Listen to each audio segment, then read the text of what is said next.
I want to ask you about the current environment in a minute, but can you talk a little about how you built those relationships with agents that you didn't know? Because we know you had an unfair advantage with some, but like, Yeah. what was the relationship building like with ones that didn't know you from the next inspector?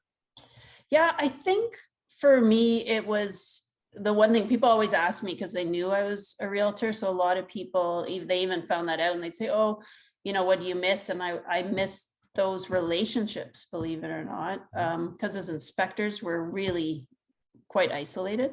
So I was always really happy to see people when they come at the end of the inspection. I'm like, hey, how's it Hey, you going? want to talk? Yeah. Yeah, that's right. So yeah, I don't know whether that helps a bit. I've learned a lot where I started and where I reported on when I started was like detail, detail, detail. And Mhm. where I'm at now, there's kind of the opposite end. I'm kind of more middle of the road from people that like almost give you nothing. And Right. there are inspectors out there that really don't share much information at all. Right. So I started out kind of oversharing. So I've learned kind of how to manage that a bit better over the time. But I think with building relationships, I have to tell you, I've just been really lucky. I've got a presentation I do for realtors that I did a couple times at morning meetings Okay. just to try and get your name out and meet people face to face. I've done a couple of them over Zoom since COVID hit. So um, but yeah, you know what? I think it was lucky. It's word of mouth. It's my approach to it was, and I don't, again, I'm in Canada and in BC, we're always encouraged to give three names. They always want that kind of arm's length, always legal update was always, arm's length away. Um, and so I was always the soft sell, even as a realtor. I'm still the same. I'm like, I'd be just so grateful if I was one of your three names on the list. Because the other two guys on the list, and when I say guys, I mean they are probably men, but whatever, they may get the call first and they may be busy. And when I started, I'm like, I'm happy if they're really busy. I'm the third name, I get the call, right? So Oh, yeah, I think that's kind of how it started. I honestly, and I met some people just through word of mouth. Somebody, a new realtor comes in, they're like, who do you use? Who are your three inspectors? And your name gets passed on that way. Yeah, beautiful. or sometimes they're listing a house and as long as you dealt with something well, then they get your name that way too. That's such gold. When you're in those first couple years, I always, Yeah. teach inspectors that in a new inspector course of like, hey, use the line of your competition's busy.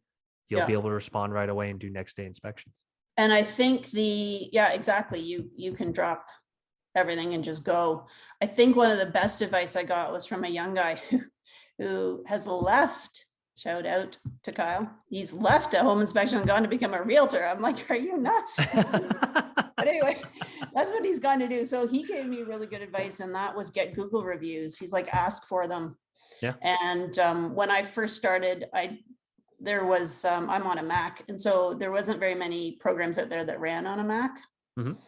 And so I was on different software at that point in time. They didn't have any of the CRM stuff, so I used ISN, Uh-huh. and they could do anything. So, and I'm techie. So I scheduled it. I'm like 3 days after, hey, I'd be so grateful. And when I first started that, I think I got 6 months worth of clients, and I did an email blast saying, and I just poked fun at myself. I'm like, I was sitting next to this young kid at our last, group meeting, and he told me I needed to do this. So I'm asking I'm you to doing do it. it. Yeah. So, and I got some reviews started. And so now that's what really helped my web presence. And I think, to be honest, that's probably where I get a lot of business from. Wow. I love how not overly, I love how like practical you are about how you've done all this because you didn't overcomplicate it. I just checked. You have 169 Google reviews. That's amazing, by the way. So What was congrats. it? I have no idea. 169 perfect 5-star. That's going to get you some attention for sure when people search in your area. Hi everyone, this is Louis from Spectora. I'm going to put 3 links down in the description below. The first link is for you if you like Spectora, but maybe you just have a couple questions. You can schedule a 15-minute discovery call with someone from our client success team to make sure that Spectora is a great fit for you. It is, by the way. If you're ready to dive in and start using the app, the second link is for our free trial. With the average cost of a home inspection, that's a couple $1,000s that you'll pocket before you pay us a dime. And the third link is for our Spectora Jumpstart program. If you're a brand new home inspector, you probably need a website, or maybe you have a website that you just kind of threw up real quick and you're not super thrilled with it. In the Jumpstart program, we'll make you a great website based on feedback from you to make sure that it reflects your business, your market, and you. We'll optimize it for search engines, and we'll put an online scheduler on your website too, so you can spend less time on the phone and more time out in the field working. We'll also bundle it with a full year of the Spectora app, and we'll do it at a great price too. Hey, thanks for watching this video. I hope you check out other videos on this channel, and take care.